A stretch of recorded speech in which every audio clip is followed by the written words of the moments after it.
Bonjour, qu'est-ce qu'on regarde ce dimanche soir? On va parler d'un Netflix.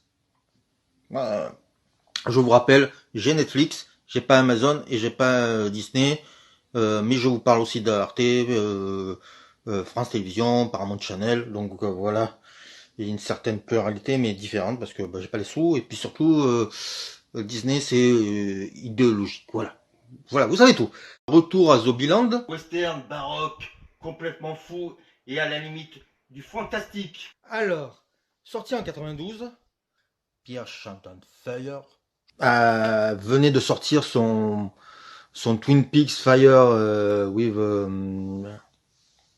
Talk to Me. Qu'est-ce que ça raconte? Eh bien, c'est tout simplement l'histoire d'amour qui se font au moment de Noël. Un matin, dans le trou du cul du monde, quelqu'un sonne à la porte et lui demande si Dick Laurent est mort. Et pas plus. Avec Charles Vanel et l'inénarrable Yves Montand, qui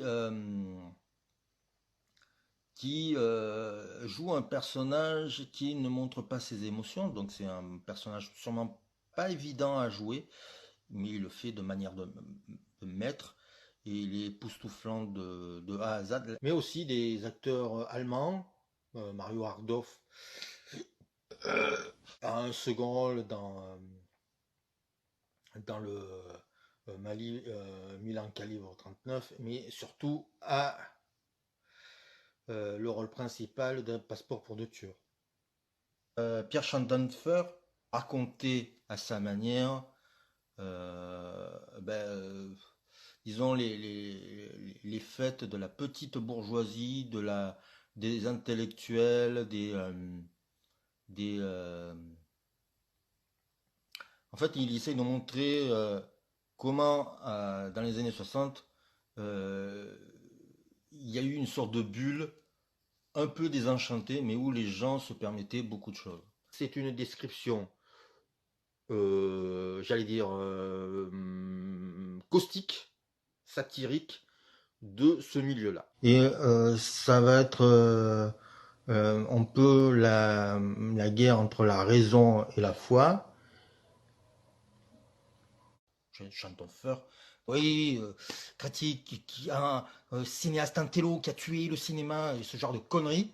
Sa particularité, putain, c'est pas facile à dire, particularité. Ça y est, je suis arrivé à le dire. Un jour, il faudrait peut-être que je choisisse des noms faciles à dire, ça m'arrangerait.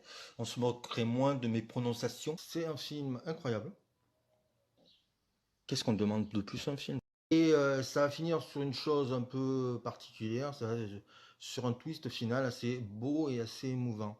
Le cinéma, excusez-moi, le cinéma, c'est de l'émotion. C'est un film envoûtant, passionnant, et surtout, c'est une date dans l'histoire du cinéma.